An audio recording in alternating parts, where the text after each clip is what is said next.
I've had a really productive year in the garden this year, but that kind of brought with it a very unique challenge, which is how to store all this food. When I say the garden has been productive, I am not kidding. The garden has really been productive. I'm almost embarrassed to show you guys. I have all this, which is just basically freeze-dried and dehydrated. Here's my herbal stuff. Then you start getting into where my problem actually lays, which is I have a bunch of fruit stuff, I have a bunch of vegetable stuff, I have a bunch of meats, there's some more freeze-dried, and then if we come over here, I have multiples of everything that was just on the bed. Then over here, I have all of my freeze-dried food that I just kind of started doing since I got my freeze dryer this year. About 6 months ago, my husband built me a small, like mini pantry. Where I live in a very normal suburban house. I know you guys see my garden, and a few of you have mentioned like it's a really big garden, but this is like a normal Florida house. It's like a 3-bedroom, 2-bath, regular normal house. And my backyard is not very big. I think it probably looks a little bigger than what it is in the videos, because I've had multiple people that have watched the channel and then come to see my garden, and they're like, oh, it's a little bit smaller than I thought. It's actually pretty shocking how much you can actually grow in a very small space, and I'm proof of that because I grew a ridiculous amount of food this year. But going back to what I was saying, my husband actually created me a small mini pantry when we got back from our RV trip. And I was really excited about it. I went and I put all my food up on there, and I realized very quickly that it filled within about a month after he built it for me. So then I bought these little plastic tubs, and I started putting stuff under the bed and pretty much anywhere where I could store it. And it kind of got away from me, y'all. I'm taking a hard look at my life choices lately. I say that in comedy, but honestly, like, this is a lot of food. And mind you, I am not like going to the grocery store buying stuff and bringing it home to can it. There's only a very small amount. This box right here probably has some broth and soup right over there. This is all beans. Even the broth and soup that I have also over here, this chicken noodle soup, yeah, I bought the chicken, but all the other vegetables, the carrots, the onions, the greens, the garlic, the celery, the tomatoes, all that stuff came from the garden. Pretty much everything that you see here came from the garden and came from my small suburban lot garden. And I'm going to chalk it up to probably 3 things as to why I am dealing with this challenge of being able to store this food. And the first reason is I really, over the last few years, really started to focus on varieties. Like, which varieties can I grow that will grow in abundance? So that way I don't have to have as many plants. Because if you've ever tried to grow a year's supply of something, sweet potatoes, white potatoes, peppers, tomatoes, whatever, you kind of need a lot of plants. And if you're going after varieties that are not super productive in your specific area, you're going to end up having to plant more plants, which means more space. And I just don't have that luxury. I do not have a lot of space in the garden. So I had to go out on a mission to try to find varieties that are extremely productive. Like, let me give you an example. This squash right here is Tromboncino squash. This is a variety that grows very, very well here in Florida. And you can use it as a winter or a summer squash, but a lot of people normally use it as a summer squash. It's a very large squash. And I ended up with a significant amount of zucchini from it. This one actually went to a winter squash, that's why it's got that orange color. But if you picked it younger, it would be the green color that you're typically used to. I actually have some, because this wasn't all of it. I have some in a glass jar just as extra. And then I have a bunch in Mylar bags from my freeze dryer. But finding a variety that is extremely productive means I grew this one season last fall. and it gave me pretty much all the squash that we're going to eat for the year. So finding specific varieties that produce a lot with a smaller amount of plants was one of the big things that kind of sped up this whole need for a bigger pantry. The second thing that really kind of changed for me this year was fruit. I have always really focused on vegetables, and I've gotten pretty good at being able to grow enough for us to eat.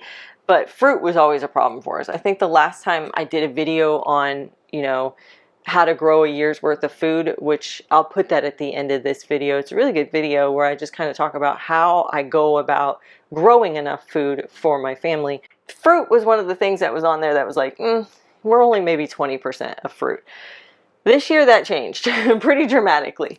Not only did we really focus on annual and even like short perennial fruits like strawberries, we also focused on fruit trees, and we actually planted a bunch of fruit trees last year. And like I said, I have a very small suburban lot. I focus on Grow a Little Fruit Tree is a book, and it's basically the thought process of keeping your trees super short and compact, and so that way I can plant a lot of them. So I think last year we put in 11. Only about half of them produced this year, and that half that produced this year produced crazy abundantly. You're going to see in a minute, because not only do we have freeze-dried stuff for fruit, we have jarred stuff. I have dehydrated stuff. Yeah, like right here, I have like dehydrated fruit. I have so much fruit now, and of course we're eating it fresh too, because we love fruit. We eat a lot of fruit. But we're eating it fresh. We're canning it into jams, pie fillings. I made fruit leather, like freeze drying, dehydrating. I'm doing it in every way possible. But the fruit is crazy. Like that's one of those that really take your garden to the next level, is having fruit. And then the third reason why, you know, this pantry was needed, or why this food production got so kind of out of hand, was I introduced 2 new preservation methods. Now, I have always canned. I've always pressure canned, and I've always water bath canned.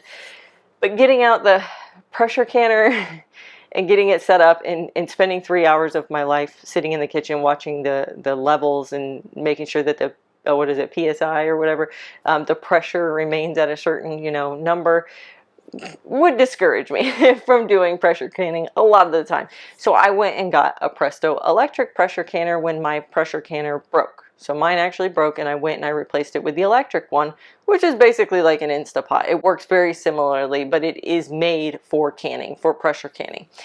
Ever since I got that thing, I have found that I pressure can way more often. I water bath can way more often, because I don't have to monitor it. Yeah, it takes me a few minutes to like get this stuff together, get it in the jars, get it cooked properly, follow the right recipe, get it in the canner.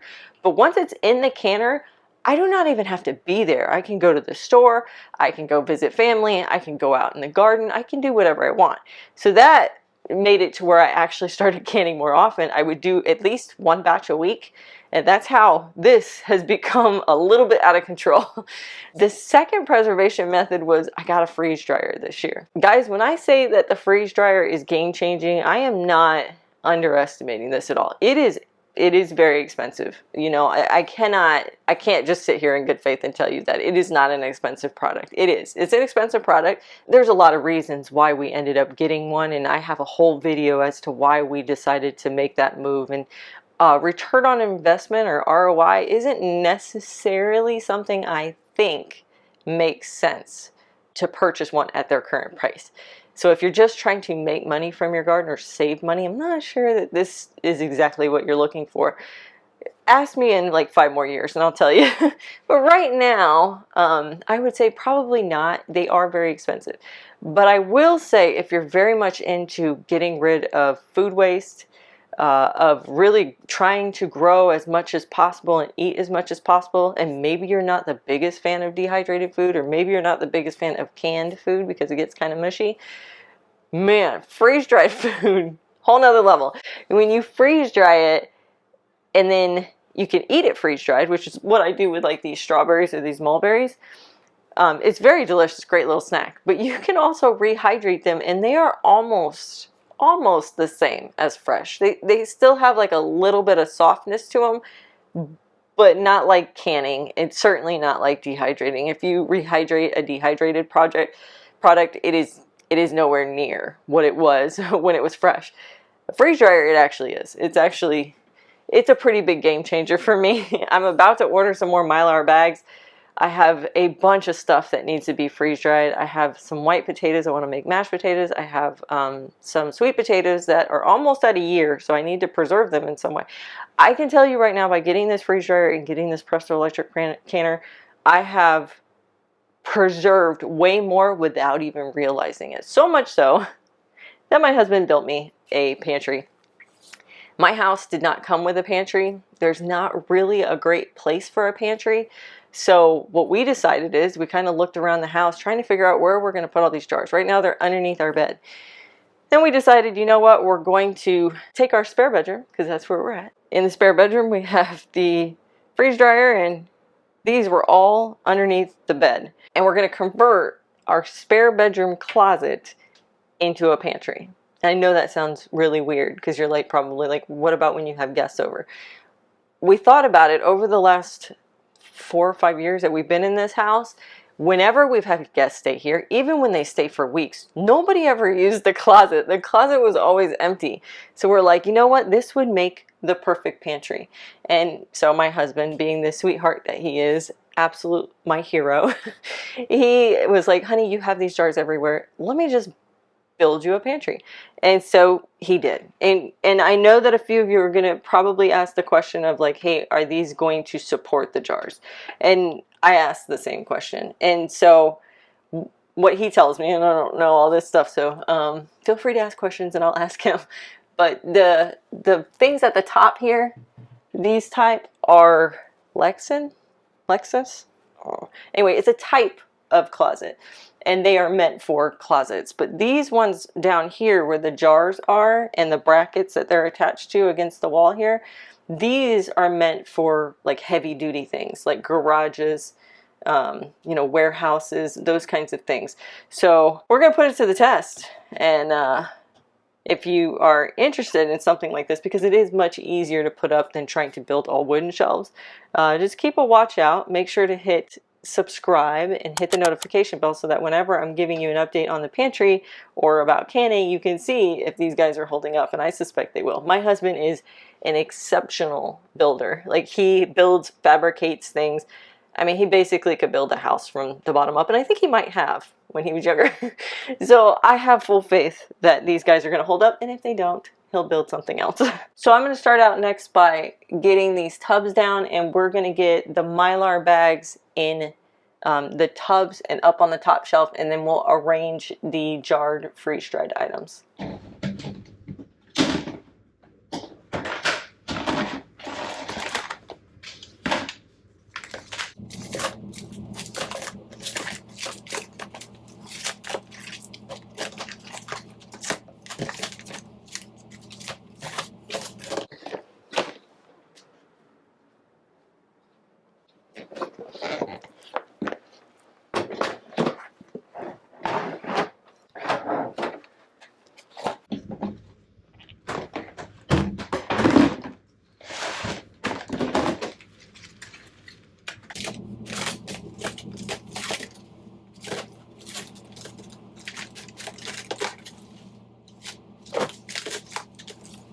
By the way, here's an example of more squash. I have mixed veggies with squash.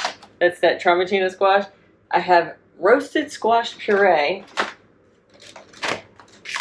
zucchini flour, and then whole squashes. A lot of squash. That one plant gave me a ton of squash. I even made cauliflower rice and freeze dried it. I have done all kinds of crazy stuff in the freeze dryer. I don't even think it's crazy. You know, like, I just find the smaller pieces of freeze-dried fruit or food just store easier.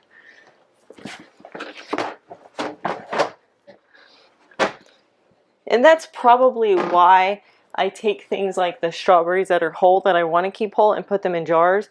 Because, like, you'd use a ton of Mylar bags if you don't, like, compact them. And the Mylar bags are expensive. The jars are expensive too, but I feel like the Mylar is worse. I could be wrong about that.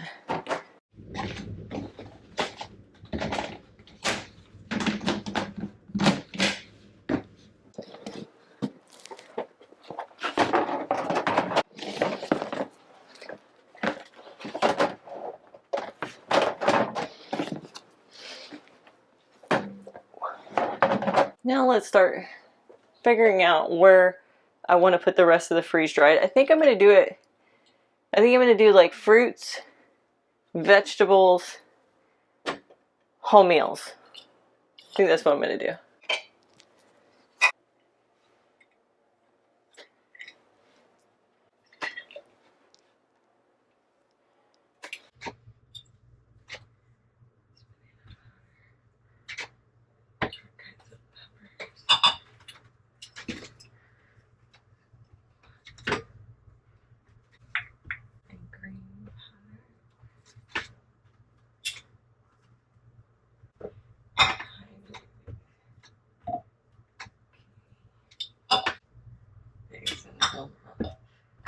First bin done. All right, we got several more to go. I think the next one I'm going to do is my medicinals. I'm trying to do the easy stuff first. So the medicinals. I think I'm going to put the medicinals right here. So I have a lot of tea, because I love tea. I have some that I purchase and some that I make myself with garden herbs, flowers, and dried berries.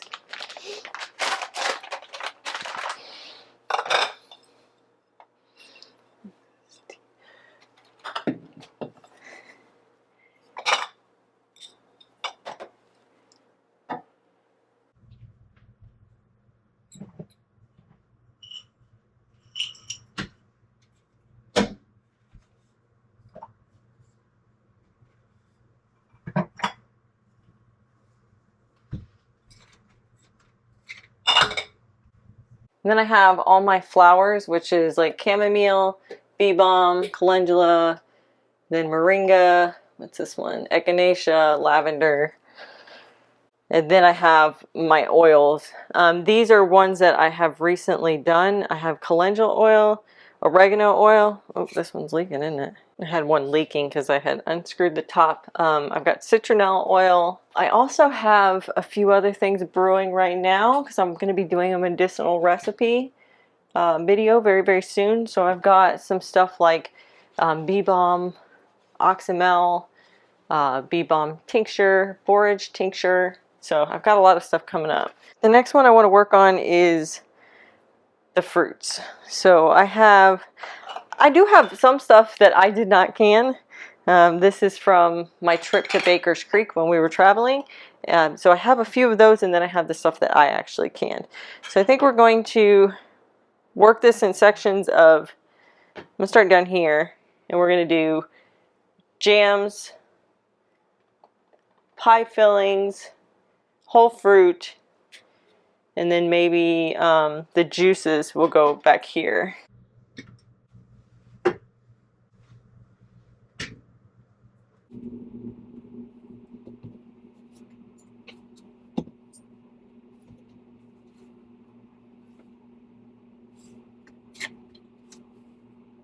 This is actually coconut nectar syrup.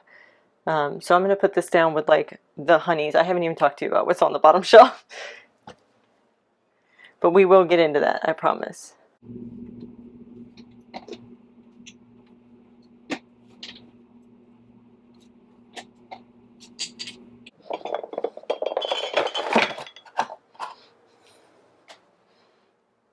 And when I say these fruit trees really produce a lot, I am not kidding. I have probably, I think it's close to 20 jars of mulberry jam. Just from the mulberry tree. It's only a year old. And it produced crazy. I'm not gonna lie, I'm a little like, oh my gosh, what am I gonna do next year? I don't know if we're gonna go through all this mulberry sauce. We'll probably end up gifting some, probably this Christmas, I usually do some sort of gift for my neighbors if we're going to be here, because I'm not 100% sure that we're not going to be traveling. But if we're going to be here, I'll probably end up giving some to my neighbors. I've also started making something a little bit different with the fruit, which is juices, right? So I have right here mulberry lemonade, and then I also have cranberry juice. And I'm planning on doing more, like I'm probably going to make a peach juice and maybe even a plum juice. I don't know. I'm very much a person that doesn't just like to drink water. I know.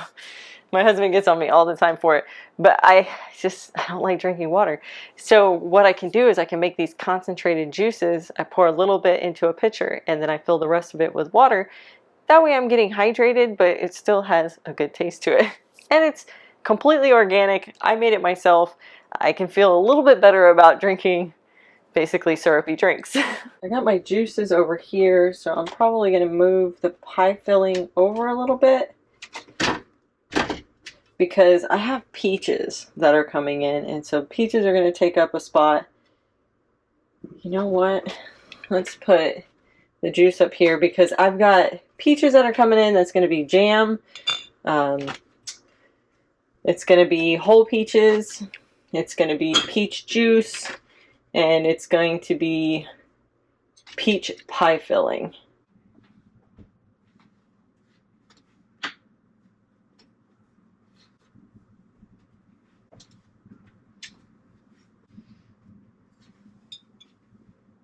think we got all of the fruit done. Now we're going to move on to the veggies. I have two kinds of veggies. I have actual like pressure canned veggies like carrots and stuff. And then I have like pickled stuff like cucumbers and pickled beets and stuff like, and pickled Brussels sprouts. I think I'm going to put all the pickled stuff in one area. So let's start with the pickles.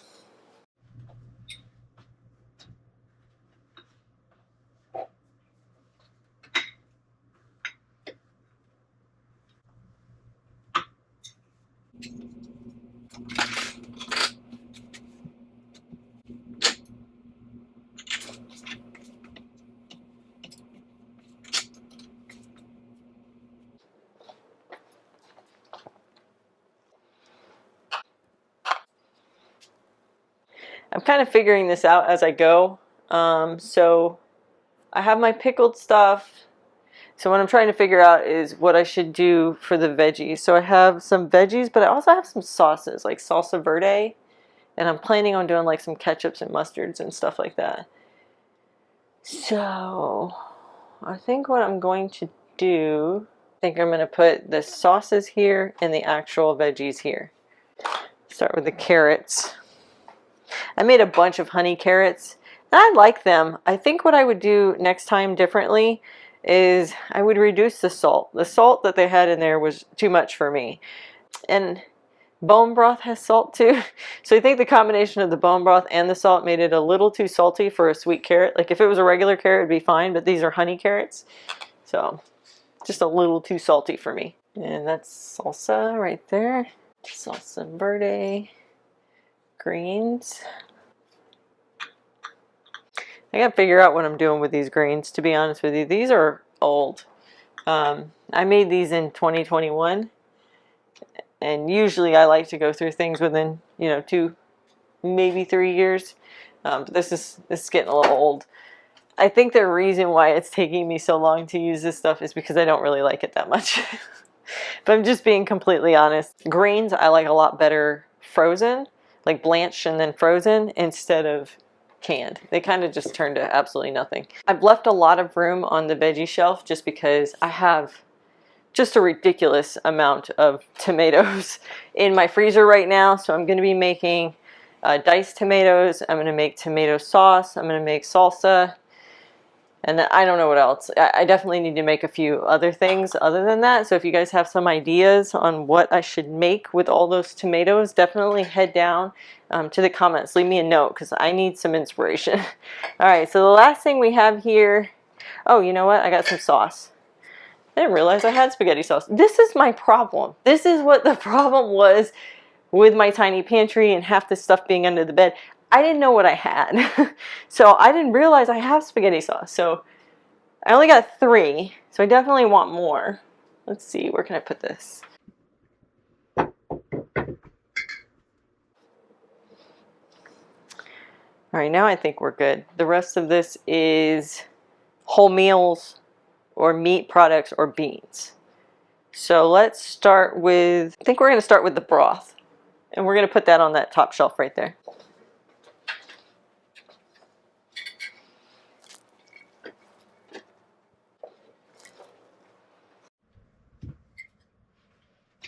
I'm going to leave plenty of space near the broth because I always end up refilling this and I always have a ridiculous amount. And then I have like some chili. So I'm kind of putting this as like the meal section. So we got some, that's not going to go. All right, some chili, some whole chicken, some more chili. All right. Then I'm going to put my soups right here. We recently got like a really great deal on chicken, and it was right around the time that I was harvesting a bunch of veggies from my winter garden. So carrots, onions, I guess it was really spring garden, not winter. So we figured we'd make a bunch of chicken and vegetable soup, which I use for all kinds of things, not just soup. It's great like if you're not feeling well and you can just add some noodles to this and you got like a quick meal that's healthy and full of nutrients and stuff. But I also will drain off the liquid and put this into like pasta dishes. You could use this to make like a chicken chili like, and just grind up the vegetables and add some nutrition in there. I was really into a soup craze a while back, so other than the chicken, I also have some minestrone and some ham and potato soup. All right, now we got beans. Beans is the last thing. So I have 2 kinds of beans. I have some that I canned so that it's just convenient, right? And then I have some dried ones. So these are already cooked. They take, 5 minutes to heat up, whereas the dry beans take a lot longer. I usually don't keep a lot of beans canned, maybe like 5 jars, and then when we get down to the last one, I'll can another round of them. But I don't do huge amounts of beans because I have them dry. They store better dry, and you have more versatility when they're dry.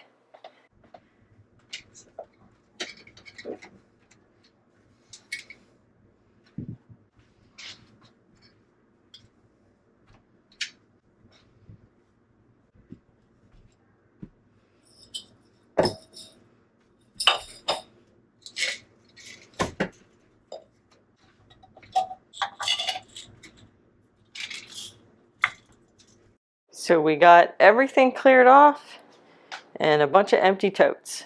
And this is what we have going on. So freeze-dried items are up there in the bins.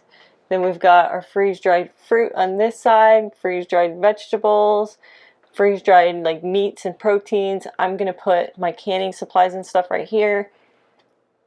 Then we have the medicinals, the canned beans, the soups, the meats, chicken and chili, the broth, pickles, pickled Brussels sprouts, pickled beets. These are going to be all the sauces. Right now there's just tomato sauce, salsa verde salsa. Then we got our dried beans right here, our greens and our carrots, my juices. There's probably going to be a bunch more here when the peaches are ready. And then the pie fillings and all the jams. And then down here, we buy a lot of stuff in bulk. So things that last a long time, like this coconut oil, we will buy in bulk. And I get this specifically, I got from All Bulk Foods. It's hard to say. All Bulk Foods. But I also get some Azure Standard stuff. Now, I don't get as much stuff from Azure as like other people do. I just don't like I don't love all of their products. So I did buy from them one time their all-purpose flour and I think their bread flour. I wasn't a fan at all. So I had to go look for a different provider, and All Bulk Foods is a provider that you can buy bulk foods. So we get the coconut oil from them. We get the vinegars from Azure. This one isn't from Azure. I think this one is from Walmart, but these guys are our white wine vinegar, our red wine vinegar, and our white vinegars we get from Azure. Over here, I have my bulk honey, and this we get from a local hivery. So a local beekeeper we get our honey from, and we have 3 of those back there. This is that coconut nectar syrup. I have some of our oatmeal. I make my own oatmeal with nuts and fruit, dried fruit, and then our oats. We have special cinnamon. This is for my husband. We get this from Azure. We wanted the Ceylon cinnamon. Sorry, it's a little dark in here, but we wanted the Ceylon cinnamon, not the other kind. And so the best way to get that is in sticks, and then I grind it up. This is the regular, the Canela Molita. I don't know how, but it's not the Ceylon.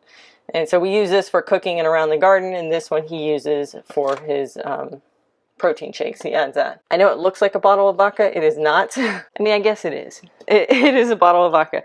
But what's in there is vanilla beans. So I'm trying to make my own vanilla. You're supposed to come through and shake it every now and then. But I started this in February. It needs a year.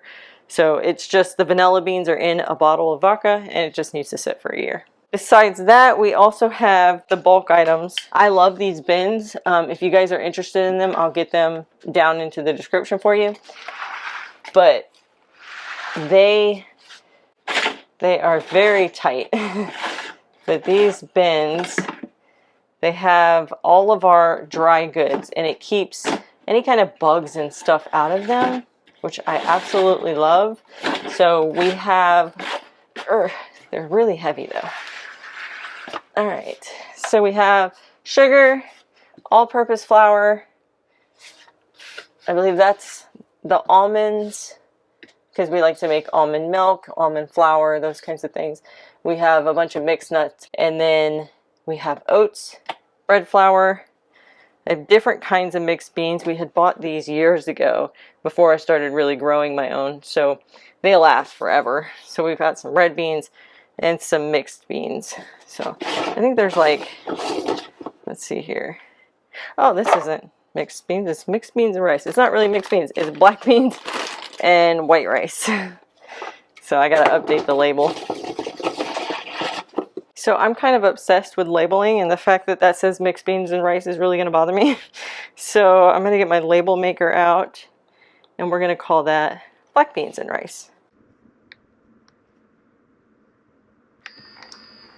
I'm sure this is probably a little overboard for some people, but if I don't know what is in my containers, they're not going to get used. And so having it labeled is just like a really big deal for us to cycle through our things properly.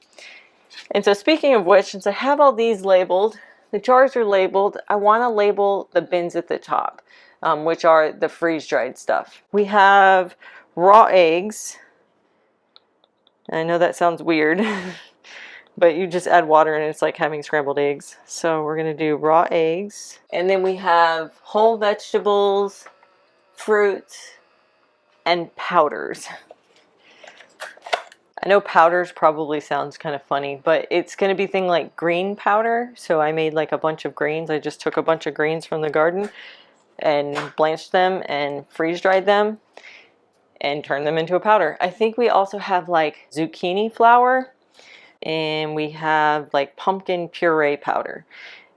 It's all going to turn right back into a puree, so you can use it as like pumpkin pie filling, or you can use the zucchini. I did a video not too long ago with the freeze dryer where I used the zucchini as a flour replacement. So you can replace a portion of the flour in recipes with zucchini for added nutrition, or just to reduce your flour use. All right, so I'm going to say powders. And they also store very well that way. You know, the smaller things are, the more you can get into one Mylar bag. If you don't care and you have like tons of Mylar bags, that's cool. I was on a limited number.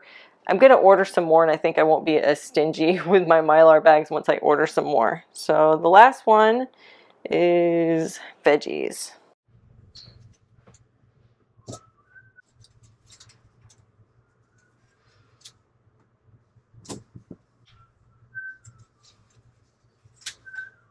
Alright, So this one's definitely fruits.